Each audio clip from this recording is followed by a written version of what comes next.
साहस जीवन त्याग तपोमय कर दे, सायं सत्य स्नेह का वर दे, स्वामी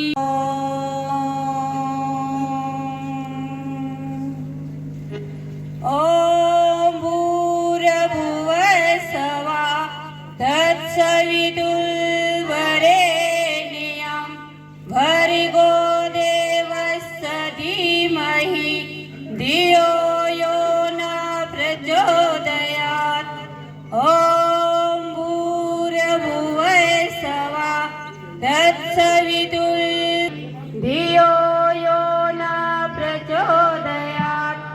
ओम भूर्भुवः स्वः तत्सवितुर्वरेण्यं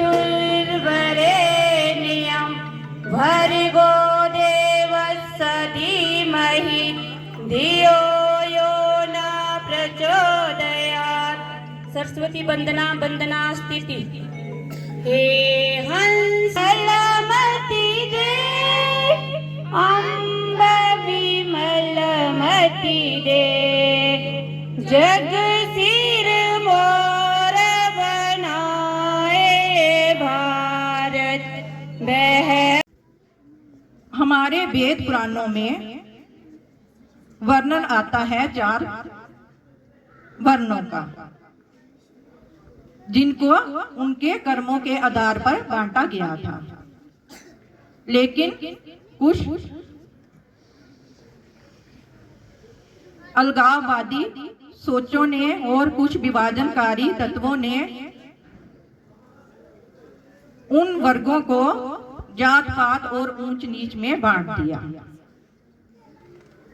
सामाजिक समरसता अब हम कैसे ला सकते हैं?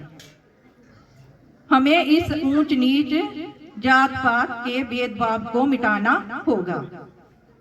कहानी होती है इस पृथ्वी पर ऋषि मुनि भगवान भी यहाँ पर जन्म लेने के लिए ललायित रहते हैं। यह वह भूमि है। हम बड़े भाग्यशाली हैं कि हमने भारतवर्ष के अंदर जन्म लिया। भारत का इतिहास गौरवशाली इतिहास रहा, पराक्रमी इतिहास रहा, बलिदान का इतिहास रहा। उसके बाद भी भारत गुलाम हुआ। गुलाम होने का कारण क्या था? ना भारत धन के अंदर कम था, ना बल के अंदर कम था, कमी थी तो हिंदू समाज संगठित नहीं था।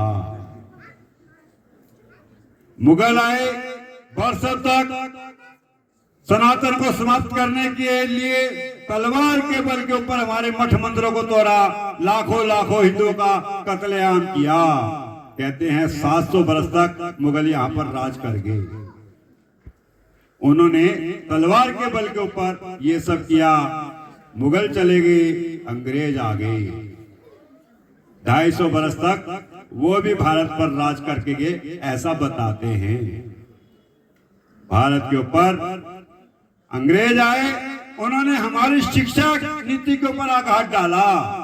ये कहते हैं जिस देश की संस्कृति और शिक्षा खत्म हो जाती है वह देश अपने आप समाप्त हो जाता है, कुछ करने की आवश्यकता नहीं। मुगलों ने तलवार के बल के ऊपर हमारे मठ मंदिरों को तोड़ा और अंग्रेजों ने शिक्षा को आघात करके नालंदा का विश्वविद्यालय जब जलाया गया तो 3 महीने तक इतना ग्रंथ था उसके अंदर कि 3 महीने तक वो आग बुझी नहीं।